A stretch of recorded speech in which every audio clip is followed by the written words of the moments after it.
بسم اللہ الرحمن الرحیم ولکن البر من آمن باللہ والیوم الآخر والملائکۃ والکتاب والنبیین وآتى المال على حبه ذوی القربى والیتامى والمساکین وابن السبیل والسائلین وفی الرقاب وأقام الصلاة وآتى الزکاة والموفون بعہدهم اذا عاہدوا والصابرین فی الباساء والضراء وحین البأس اولئک الذین صدقوا واولئک هم المتقون۔ صدق اللہ العظیم وصدق رسولہ النبی الکریم الامین۔ حضرات محترم، میں نے آپ کے سامنے سورہ بقرہ کی آیت نمبر 177 تلاوت کرنے کا شرف حاصل کیا۔ اس آیت مبارکہ ہی کی روشنی میں ہم آج اپنی اس گفتگو کو آگے لے کے جائیں گے۔ اللہ رب العالمین کا فرمان آیت شروع کی، لیس البر ان تولوا وجوہکم قبل المشرق والمغرب۔ اصل نیکی یہ نہیں ہے کہ تم اپنے منہ مشرق یا مغرب کی طرف کر لو۔ اب مفسرین نے اس آیت مبارکہ کا خاص شان نزول بیان کرنے کے بعد فرمایا کہ یہ خطاب جو ہے یہ اہل کتاب اور مومنین سب کو ہے۔ یہاں پر جو خطاب کیا جا رہا ہے یہ اہل کتاب اور مومنین سب کو ہے، اور معنی یہ ہے کہ صرف قبلے کی طرف منہ کر لینا یہ اصل نیکی نہیں۔ جتنی دیر تک تمہارے فرمایا عقائد درست نہ ہوں اور دل اخلاص کے ساتھ رب قبلہ کی طرف متوجہ نہ ہو، فرمایا جب تک فرمایا تمہارا عقیدہ درست نہ ہو اور تمہارا جو دل ہے یہ اخلاص کے ساتھ رب قبلہ کی طرف متوجہ نہ ہو۔ اور پھر یہ بات بھی ذہن میں رکھنی ہے، اعمال جتنے بھی ہم کرتے ہیں، عمل جتنے بھی کرتے ہیں، نیک اعمال بجا لاتے ہیں، دوسروں کے عمل کو حقیر اور معمولی نہیں سمجھنا کسی بھی صورت میں۔ ایک بندہ بہت زیادہ نمازیں پڑھنے والا ہے لیکن ایک دوسری طرف اتنی زیادہ نمازیں پڑھنے والا نہیں ہے تو اس کو حقیر نہیں سمجھنا۔ ایک بندہ نفلی روزوں کی کثرت کرنے والا ہے، زیادہ نفلی روزے رکھنے والا ہے، لیکن دوسری طرف ایک بندہ ہے کہ جو روزے نفلی نہیں رکھ سکتا، نہیں رکھتا، تو اب یہ اس کے عمل کو حقیر نہ سمجھے۔ دوبارہ اس آیت پاک سے یہ معلوم ہو گیا، پتہ یہ چل گیا کہ اعمال سے ایمان مقدم ہے، یعنی کہ اگر ایمان ہی نہیں ہے تو عمل جتنے مرضی کر دینے کسی فائدے کے، کسی کام کے نہیں ہے۔ تو ایمان میں سب سے پہلی چیز کیا بات بیان فرمائی؟ ایمان کے اندر جو پہلی چیز بیان فرمائی وہ اللہ پر ایمان لانا۔ فرمایا من آمن باللہ، من آمن باللہ سے لے کر آخر تک نیکی کے 6 اہم طریقے ارشاد فرمائے گئے۔ پہلے نمبر پر فرمایا ایمان لانا، یہ بھی نیکی کے طریقوں میں۔ دوسرے نمبر پر فرمایا اللہ کی محبت میں مستحق افراد کو اپنا پسندیدہ مال دینا۔ تیسرے نمبر پر فرمایا نماز قائم کرنا۔ چوتھے نمبر پر فرمایا زکوٰۃ دینا۔ پانچویں نمبر پر فرمایا عہد یعنی وعدے کو پورا کرنا۔ چھویں نمبر پر فرمایا مصیبت، سختی اور جہاد کے موقع پر صبر کرنا۔ یہ 6 نیکی کے اہم طریقے ارشاد فرمائے گئے۔ سب سے پہلی بات ایمان، من آمن باللہ، لیس البر ان تولوا وجوہکم قبل المشرق والمغرب ولکن البر من آمن باللہ۔ اصل نیکی یہ ہے فرمایا کہ تم ایمان لے آؤ اللہ پر۔ ایمان کی تفصیل یہ ہے اور یہ عقیدے کی بات ہے، یہ ہر بندے کے سمجھنے کی بات ہے کہ ایمان کیا ہے، اور یہ ہمارا عقیدہ بھی ہونا چاہیے۔ ایمان کی تفصیل یہ ہے، ایک تو اللہ پر ایمان لائے کہ وہ حی و قیوم ہے، وہ علیم ہے، وہ حکیم ہے، وہ سمیع ہے، وہ بصیر ہے، وہ غنی ہے، وہ قدیر ہے، وہ ازلی ہے، وہ ابدی ہے، وہ واحد ہے، وہ لا شریک لہ ہے۔ سب سے پہلے ایمان لائے اللہ پر۔ پھر دوسرے نمبر پر فرمایا قیامت پر ایمان لائے۔ کیا ایمان لائے؟ یعنی کہ جو قیامت ہے وہ حق ہے، اس میں بندوں کا حساب ہوگا، اس میں اعمال کی جزا ہوگی۔ اب قیامت میں کیا ہوگا؟ جو مقبولان بارگاہ الہی، اللہ کی بارگاہ میں جو مقبول بندے ہیں وہ شفاعت کریں گے، اور حضور سید عالم صلی اللہ علیہ وآلہ وسلم سعادت مندوں کو حوض کوثر پر سیراب فرمائیں گے۔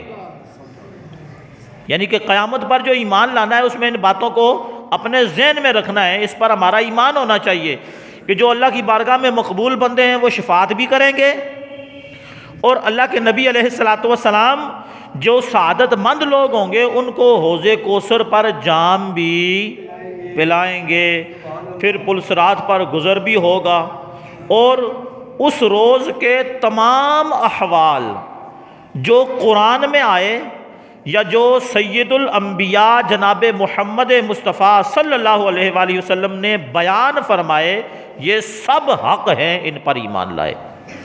یہ کیا ہو گیا؟ قیامت پر ایمان۔ تیسرے نمبر پر تیسری بات کیا؟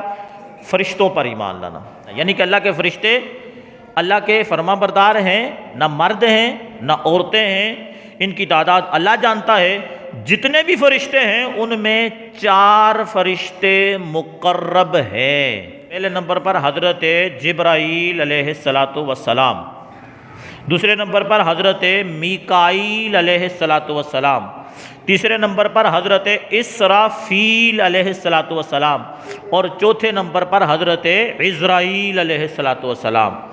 یعنی جتنے بھی فرشتے ہیں ان کی تعداد اللہ جانتا ہے، لیکن ان سارے فرشتوں میں 4 فرشتے کیا ہیں؟ خاص فرشتے۔ یہ ہو گیا فرشتوں پر ایمان لانا۔ پھر اس کے بعد وَکُتُبِهِ، جو اللہ رب العالمین نے کتابیں نازل فرمائی ہیں وہ حق ہیں، جو اللہ نے کتابیں نازل فرمائی ہیں وہ حق سچ ہیں، اور ان کتابوں میں 4 بڑی کتابیں ہیں۔ ان کتابوں میں کتنی کتابیں ہیں؟ 4 بڑی کتابیں ہیں۔ اب یہ 4 بڑی کتابیں کون کون سی ہیں اور کون کون سے نبی پر نازل ہوئی ہیں، یہ بھی ہمیں یاد ہونا چاہیے، ہمارے ذہن میں یہ بات بھی ہونی چاہیے۔ اور میں سب سے پہلے نمبر پر جو تورات ہے یہ حضرت موسیٰ علیہ السلام۔ زبور کس پر اتری؟ حضرت داود علیہ السلام۔ انجیل کس پر اتری؟ حضرت عیسیٰ علیہ السلام پر۔ اور قرآن مجید جناب محمد مصطفیٰ صلی اللہ علیہ وآلہ وسلم پر۔ یہ 4 کتابیں جو ہیں بڑی کتابیں ہیں، ان پر ہمارا ایمان ہے جو اتری ہیں۔ اور اس کے علاوہ حضرت شیس علیہ السلام، حضرت نوح علیہ السلام، حضرت ادریس علیہ السلام، حضرت آدم علیہ السلام، حضرت ابراہیم علیہ السلام، ان پر بہت سے صحیفے نازل ہوئے، اس پر بھی ہمارا ایمان ہے۔ ان نبیوں پر بہت سے صحیفے نازل ہوئے۔ یہ ہو گیا جی کتابوں پر ایمان لانا۔ اور پھر اس کے بعد 5ویں نمبر پر تمام انبیاء و مرسلین پر ایمان لانا، یعنی سارے نبیوں رسولوں پر ایمان لانا۔ جتنے بھی نبی رسول آئے وہ سارے اللہ کے بھیجے ہوئے ہیں، ایک وہ سارے معصوم یعنی گناہوں سے پاک، اس پر ایمان لانا۔ اب ان کی صحیح تعداد یہ اللہ جانتا ہے، نبیوں کی صحیح تعداد کیا ہے؟ اللہ جانتا ہے، یعنی کہ 1,24,000 یا 2,24,000 کو کم و بیش کہتے ہیں، لیکن ان کی صحیح تعداد کتنی ہے وہ اللہ جانتا ہے۔ جتنے تھے ان میں سے 313 رسول تھے، باقی نبی تھے۔ اور اس کے بعد آگے فرمایا وَآتَ الْمَالَ عَلَى حُبِّهِ، پہلا طریقہ ایمان لانا، اور دوسرا طریقہ اپنا عزیز مال وہ اللہ کی محبت میں دینا ہے۔ کس کو دینا ہے؟ آیت میں 6 مصرف بیان فرمایا۔ سب سے پہلے فرمایا رشتہ داروں پر خرچ کرنا۔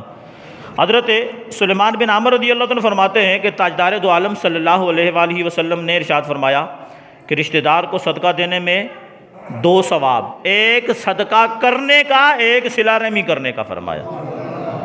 پھر اللہ کے نبی علیہ السلام نے کیا فرمایا؟ حضرت ابو ایوب انصاری رضی اللہ تعالیٰ عنہ آپ کیا فرماتے ہیں؟ آپ فرماتے ہیں کہ سید عالم صلی اللہ علیہ وسلم نے ارشاد فرمایا کہ سب سے افضل صدقہ، جو سب سے افضل صدقہ ہے، فرمایا وہ کنارہ کشی اختیار کرنے والے مخالف رشتہ دار پر صدقہ کرنا ہے فرمایا۔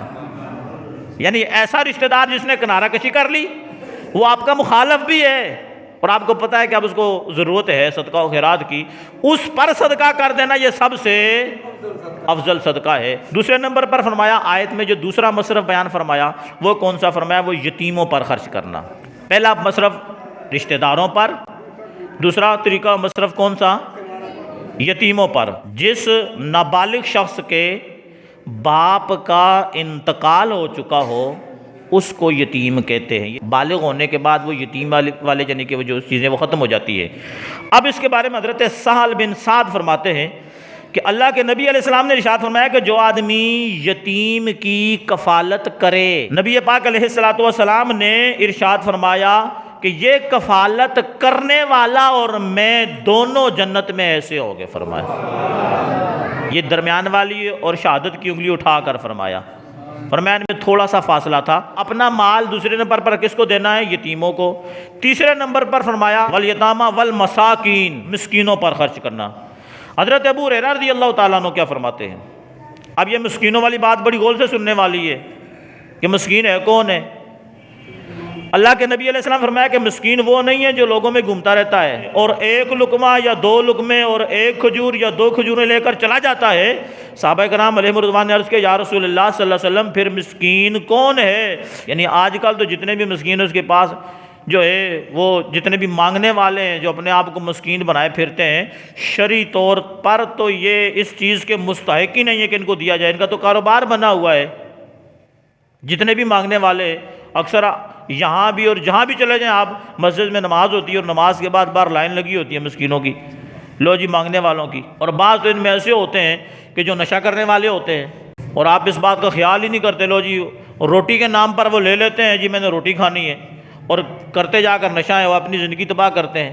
تو بہرحال حضرت ابو ہریرہ رضی اللہ تعالیٰ عنہ فرماتے ہیں نبی پاک علیہ السلام نے ارشاد فرمایا ایک لقمہ روٹی اور ایک مٹھی خرما۔ اب مسکین جو مستحق ہے شرعی طور پر اس کو ڈھونڈ کے تلاش کر کے اس کو دیا کرے۔ اپنے گردنواں میں دیکھیں کون بندہ مستحق ہے، کون شرعی طور پر مسکین ہے، اس کی مدد کیا کریں۔ یہ جو پیشہ ور بھکاری ہیں نا، یہ پیشہ ور بھکاری جن کی لمبی لمبی لائنیں لگی ہوتی ہیں، یہ ایک ایک دن کا دو ہزار کی دہاڑی لگانے والے ہوتے ہیں، یہ پیشہ ور جتنے بھی بھکاری ہوتے ہیں تقریباً، اور یہ شرعی طور پر مسکین بھی نہیں ہوتے۔ اب جو شرعی طور پر مسکین ہوتا ہے اس کو دینے پر ثواب پتہ کتنا ہوتا ہے؟ نبی پاک علیہ السلام ارشاد فرماتے ہیں ایک لقمہ روٹی، ایک مٹھی خرما، اور اس کی مثل کوئی اور چیز جس سے مسکین کو نفع پہنچے، ان کی وجہ سے اللہ 3 آدمیوں کو جنت میں داخل کرتا ہے۔ 3 آدمیوں کو، یعنی کہ ایک لقمہ کسی مسکین کو دے دیا، ایک خرما، یا کوئی بھی ایسی چیز اس کی مثل ایک لقمے کے برابر دے دی کہ جس سے مسکین کو نفع پہنچ گیا، آپ نے مسکین کو دے دی، 3 آدمیوں کو اللہ جنت میں داخل فرماتا ہے۔ اب یہ 3 کون سے تھے پتہ ہے؟ نبی پاک علیہ السلام فرماتے ہیں ایک مرد، ایک اس کی بیوی، ایک اس کا خادم۔ کیوں کہ مرد نے آ کر اپنی بیوی کو کہا، مرد نے آرڈر دیا کہ فلاں مسکین ہے اس کو روٹی دینی ہے، روٹی پکا۔ مرد نے آرڈر دیا، بیوی نے روٹی پکائی اور نوکر کو خادم کو دی، جا مسکین کو دے کے آ۔ فرمایا اللہ ان تینوں کو جنت میں داخل فرما دے گا۔ نبی پاک علیہ السلام فرماتے ہیں قربان جائے اس دین پر کہ اللہ اس کی برکت سے ہمارے خادم پر بھی رحم فرماتا ہے۔ فرمایا کیسی بات ارشاد فرمائی نبی پاک نے۔ اب لیکن شرعی طور پر مسکین ڈھونڈو تو اس کو دو۔ اور پھر چوتھے نمبر پر فرمایا مسافروں پر خرچ کرنا۔ اب وہ جو مسافروں پر خرچ کرنے، مسافر خانہ بنا دیا اکثر لوگ گزرتے ہوئے، اب تو وہ والا مسافروں والا معاملہ رہا ہی نہیں، جس طرح پہلے لوگ جو ہے پیدل سفر کرتے تھے، اونٹوں گھوڑوں پر کرتے تھے، اب تو ظاہر ہے کہ گاڑیوں پر سفر ہوتا ہے۔ اب اس میں بھی کوئی بندہ مسافر خانہ ایسا بنا لیتا ہے کہ پتہ ہے کہ مسافر یہاں پر رکیں گے، کچھ دیر ان کو انتظار کرنا پڑے گا، وہ ٹھہر جائیں گے، اچھی جگہ ہے تو اس پر بھی ثواب ہے۔ یہ بھی اگر کوئی مسافر خانہ کوئی سرائے ایسی بنا دیتا ہے کہ جہاں پر مسافر رہتے ہیں ٹھہرنے کے لیے، دھوپ سے بچنے کے لیے، سردی سے بچنے کے لیے، بارش سے بچنے کے لیے ایک انتظام جگہ ان کے پاس موجود ہے، وہاں پر وہ رک جاتے ہیں، ٹھہر جاتے ہیں، اور کوئی بندہ ثواب کی نیت سے وہ مسافر خانہ بناتا ہے تو اس کو بھی اس پر ثواب ملتا ہے۔ پھر 5ویں نمبر پر فرمایا کہ سائلوں کو دینا۔ اب یاد رہے کہ اب سائل جو ہے نا، سائل ایک تو مسکین کی بات آئی، اب یہ سائل پر بھی جو ہے اس کے بارے میں مفسرین اس آیت کی تفسیر میں بیان فرماتے ہیں کہ صرف اس سائل کو اپنا مال دے سکتے ہیں، جیسے کہ کوئی شرعی طور پر مسکین ہے، یا پھر کوئی بندہ جہاد کرنے والا جہاد پہ نکلا ہوا ہے اور اس کے پاس کچھ نہیں ہے، یا کوئی دین کا طالب علم ایسا دین سیکھ رہا ہے اس کے پاس کھانے کے لیے کچھ نہیں ہے، ایسا بندہ ہے اس کو ڈھونڈ کر دے دیں۔ اس کے علاوہ کوئی ایسا بندہ کہ جو سائل نہیں، شرع مسکین نہیں، اس طرح کی اس میں صورتیں نہیں ہیں، تو ایسے کو شرن دینا ہی درست جائز نہیں ہے، یہ گناہ ہے۔ اور 6ویں نمبر پر جو ہے فرمایا کہ گردنیں چھڑانے میں خرچ کرنا، یعنی گردنیں چھڑانے میں خرچ کرنے کا مطلب یہ ہے کہ غلام آزاد کرنا۔ اب یہ غلام آزاد کرنے پر پتہ کتنا ثواب ملتا تھا؟ حضرت ابوبکر صدیق نے حضرت بلال حبشی رضی اللہ عنہ کو آزاد کروایا، غلام آزاد کرنے پر بے شمار صحابہ کرام کا یعنی کہ یہ معمول تھا، اب تو وہ معاملہ نہیں رہا، لیکن غلام آزاد کرنے پر ثواب یہ ہے، اللہ کے نبی علیہ السلام فرماتے ہیں کہ جب کوئی بندہ کسی غلام کو آزاد کر دیتا ہے نا، اللہ رب العالمین اس کے جسم کے ہر حصے کے بدلے آزاد کرانے والے کے جسم کے ہر حصے کو جہنم کی آگ سے دور فرما دیتا ہے، یعنی اس کو جنت میں داخل کر دیا، اس کی مغفرت ہو گئی۔ جب یہ والی بات نبی پاک علیہ الصلوۃ والسلام سے سنی، اور اس بات کو سن کر حضرت سعید بن مرجانہ رضی اللہ تعالیٰ عنہ آپ کہتے ہیں میں نے ابو ہریرہ سے یہ حدیث سنی، اور یہ سن کر جا کر حضرت علی رضی اللہ تعالیٰ عنہ کو بیان کر دی، ان کو سنا دی، تو حضرت علی رضی اللہ تعالیٰ عنہ نے کیا کیا، انہوں نے اپنا ایک ایسا غلام آزاد کرا دیا کہ جس کی حضرت عبداللہ بن جعفر 10,000 درہم یا 1,000 دینار قیمت دینا چاہتے تھے کہ مجھ سے 10,000 لے لو، 10,000 درہم لے لو یا 1,000 دینار لے لو، یعنی درہم چاندی کے سکے اور دینار سونے کے سکے۔ فرمایا مجھ سے 10,000 درہم لے لو یا 1,000 دینار دے دو۔ حضرت علی نے نہیں دیا تھا، لیکن جب یہ بات سنی کہ غلام کے آزاد کرنے پر ثواب کیا ملتا ہے، اس کے ہر حصے کے بدلے اللہ آزاد کرنے والے کے ہر حصے کو جہنم سے آزاد کر دیتا ہے، حضرت علی نے اس غلام کو آزاد کر دیا۔ فرمایا یہ صحابہ کرام کا نیکی کرنے کا یہ معمول تھا کہ وہ روپوں پیسوں کو نہیں دیکھتے تھے، وہ مال کو نہیں دیکھتے تھے، بلکہ وہ دیکھتے تھے کہ جو ہے اعمال نامے میں نیکیاں کہاں سے آتی ہیں، بخشش کا ذریعہ کدھر سے نکلتا ہے۔ بس اس حالانکہ وہ تو ہستیاں ویسے بخشی ہوئی تھی نا، نبی پاک علیہ السلام نے بظاہر اپنی زندگی میں جنتی ہونے کی بشارت بھی دے دی ان کو، نبی پاک علیہ السلام کی صحبت میں رہنے والے تھے، لیکن اگر ان کی زندگی اور اپنی زندگی کی طرف ہم دیکھیں تو ہم تو بالکل بھی کسی سمجھ لیں کہ ٹگر ٹوکری میں بھی نہیں آتے، ایسے ہی ہے کہ نہیں؟ لیکن ہم کرتے کیا ہیں، چھوٹی سی نیکی کرنے کے بعد پورے علاقے میں شور کرتے ہیں، فلاں کام کیا نیکی کا میں نے۔ اللہ پاک ہمیں جو ہے اخلاص کی دولت عطا فرمائے۔ تو بہرحال آیت مبارکہ میں یہ 6 مسئلے بیان فرمائے گئے، اور پھر جب بھی اللہ کی راہ میں دینی ہے کوئی چیز تو کوشش یہ کرنی ہے کہ اپنی پسندیدہ سب سے اچھی چیز جو دل کو اچھی لگتی ہو، کیونکہ اللہ کا فرمان یہ ہے کہ لا تنالوا البر حتی تنفقوا مما تحبون۔ اللہ فرماتا ہے کہ تم میں ہرگز بھلائی کو نہیں پا سکو گے تم اتنی دیر تک، نیکی کو بھلائی کو تب تک نہیں پا سکو گے جب تک اللہ کی راہ میں اپنی پیاری چیز خرچ نہ کرو گے۔ فرمایا اب حضرت ابو ہریرہ رضی اللہ تعالیٰ عنہ فرماتے ہیں ایک آدمی نے نبی پاک علیہ السلام کی بارگاہ میں عرض کی کہ یا رسول اللہ صلی اللہ علیہ وسلم کون سا صدقہ ثواب کے لحاظ سے بڑا ہے، کون سا صدقہ ثواب کے لحاظ سے بڑا صدقہ کون سا ہے؟ اللہ کے نبی علیہ السلام نے ارشاد فرمایا جب تم تندرستی کی حالت میں صدقہ دو، یعنی کہ تم تندرست ہو، صحت مند ہو، اچھے بھلے ہو، تندرستی کی حالت میں تم صدقہ دو، اور تمہیں خود مال کی ضرورت ہو، یعنی کہ مال کی تمہیں ضرورت بھی ہے، تم تندرست بھی ہو، اور پھر تمہیں تنگ دستی کا خوف بھی ہو، پتہ ہے کہ مال تھوڑا ہے، دوں گا تو حالات تنگ ہو جائیں گے، اور مالداری کا اشتیاق بھی ہو، یعنی کہ اور مال آنے کا شوق بھی ہو کہ اور مال بھی میرے پاس آئے۔ فرمایا ایسی حالت میں جب تم صدقہ دو گے تو ثواب کے لحاظ سے یہ سب سے بڑا صدقہ ہے۔ آگے نبی پاک علیہ السلام فرماتے ہیں یہ نہ ہو کہ جان آ پھنسے گلے میں، جان آ پھنسے گلے میں، مصیبتیں چاروں طرف سے گھیر لیں اور جان گلے میں پھنسی ہو، پھر کو اتنا فلاں کو، اتنا فلاں کو، اتنا فلاں کو۔ فرمایا اب تو فائدہ ہی کوئی نہیں، اب تو یہ فلاں فلاں کو ہو گیا، اب تو یہ پچھلوں کو ہو گیا۔ فرمایا جب صحت مند، تندرست و توانا، ٹھیک ہو، اور تمہیں تنگ دستی کا خوف بھی ہو، مالداری کا اشتیاق بھی ہو، ایسی صورت میں صدقہ کرو گے، ثواب میں سب سے بڑا صدقہ ہے یہ۔ فرمایا یہ بہترین صدقہ۔ اور پھر آیت مبارکہ کے اندر آیت کے اگلے حصے میں نیکی کا تیسرا اور چوتھا طریقہ کیا بیان فرمایا؟ فرمایا وَأَقَامُوا الصَّلَاةَ وَآتُوا الزَّكَاةَ، نماز کو قائم کرنے والے اور زکوٰۃ دینے والے، یعنی کہ فرمایا کہ فرض نمازیں ان کے ارکان و شرائط کے ساتھ ادا کرے، اور جو مال اس کے پاس ہے اس پر جو واجب حق زکوٰۃ کا بنتا ہے اس میں بالکل بھی کمی نہ کرے، بلکہ اس کا پورا جو حق ہے وہ اس کا پورا اس کو دے دے۔ آگے فرمایا وَالْمُوفُونَ بِعَهْدِهِمْ، اور اپنے عہد کو پورا کرنے والے، وعدے کو پورا کریں۔ اب کون کون سے وعدے؟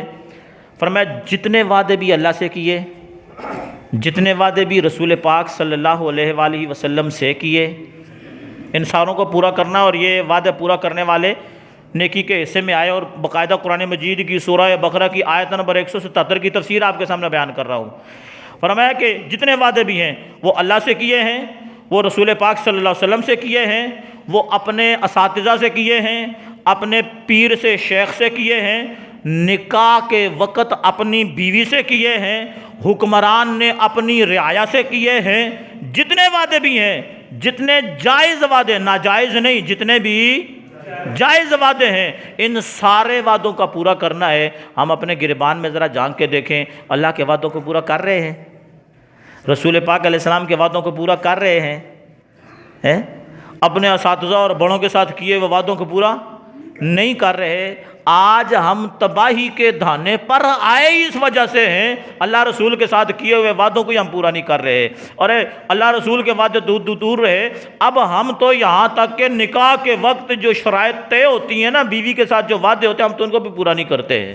اکثر میرا 20-22 سالہ تجربہ ہے، اور تقریباً جو ہے 90% لوگ ایسے ہوتے ہیں، اگر کوئی شرط لکھ دی جائے نا، جی ماہوار اتنا لکھ دیں، تو کئی پتہ کیا کہتے ہیں، کئی بندے کہتے ہیں او لکھ دیو، لکھنا یہ کہڑا کسی نے دینا ہے؟ حالانکہ 4 گواہ موجود لکھے ہوتے ہیں، اس میں ان کی موجودگی میں لکھا جاتا ہے، اور اے کہڑا کوئی دیندا ہے، اے کوئی دینا ہی پیندا ہے، اور لکھ جو دیا تم نے، وعدہ جو کر دیا 4 گواہوں کی موجودگی میں، تو کہ اے کہڑا دینا جی، لکھ لو۔ حالانکہ اس آیت کی تفسیر میں باقاعدہ مفسرین نے اس بات کو لکھا، بیوی کے ساتھ نکاح کے موقع پر کیا ہوا وعدہ وہ بھی اس میں آئے گا۔ اب جتنے بھی اللہ رسول کے ساتھ وعدے، لوگوں کے ساتھ کیے ہوئے وعدے، حکمرانوں کے، عوام کے ساتھ کیے ہوئے وعدے، ان ساروں کو پورا کریں، نہیں تو قیامت والے دن جواب دیں ہوں گے۔ اور پھر اس میں آگے جو ہے اگلا نیکی کا جو 6واں طریقہ ہے اس کو بیان کیا، فرمایا وَالصَّابِرِينَ فِي الْبَأْسَاءِ وَالضَّرَّاءِ وَحِينَ الْبَأْسِ، فرمایا کہ مصیبت کے وقت، سختی کے وقت، جہاد کے وقت، یعنی کہ کافروں کے ساتھ قتال کرتے وقت کوئی بھی تنگی آتی ہے، مصیبت آتی ہے، سختی آتی ہے، پریشانی آتی ہے، جس طرح کی مرضی پر مصیبت آتی ہے، یہاں تک کہ اینڈ اخیر کیا ہوتا ہے، بندہ اپنی جان دے دیتا ہے نا مصیبتوں پریشانیوں میں۔ فرمایا کافروں کے ساتھ جہاد کرتے وقت کیا کرنا ہے؟ صبر کے دامن کو نہیں چھوڑنا، کوئی پریشانی، چیخنا چلانا واو ویلا نہیں کرنا، صبر کا دامن مضبوطی سے تھام لینا ہے۔ اور پھر اس کے بعد آگے اللہ فرماتا ہے اولئک الذین صدقوا، جب یہ سارے کام کرنے والے جو لوگ ہیں، رب تعالیٰ نے فرمایا یہی لوگ تو سچے لوگ ہیں، فرمایا وَأُولَئِكَ هُمُ الْمُتَّقُونَ، اور یہی پرہیزگار ہیں، یعنی صحیح عقائد رکھنے والے، نماز، زکوٰۃ، صدقات کے عامل، صبر کے عادی، وعدے کے پابند، نیک اعمال کرنے والے، اپنے دعوی ایمان میں کامل طور پر سچے لوگ، یہی ہے فرمایا۔ تو اللہ پاک ہمیں قرآن مجید کی سورہ بقرہ کی یہ آیت نمبر 177 جو ہم نے بیان فرمائی، اللہ پاک ہمیں بھی اس طرح کا مسلمان بنا دے، اس طرح کے وعدے کے پابند سچے اور پکے مسلمان بن جائیں، تاکہ ہم بھی جو ہے انہی لوگوں میں ہمارا شمار بھی ہو جائے۔ اللہ رب العالمین کی بارگاہ میں دعا ہے کہ رب ذوالجلال عمل کی توفیق عطا فرمائے۔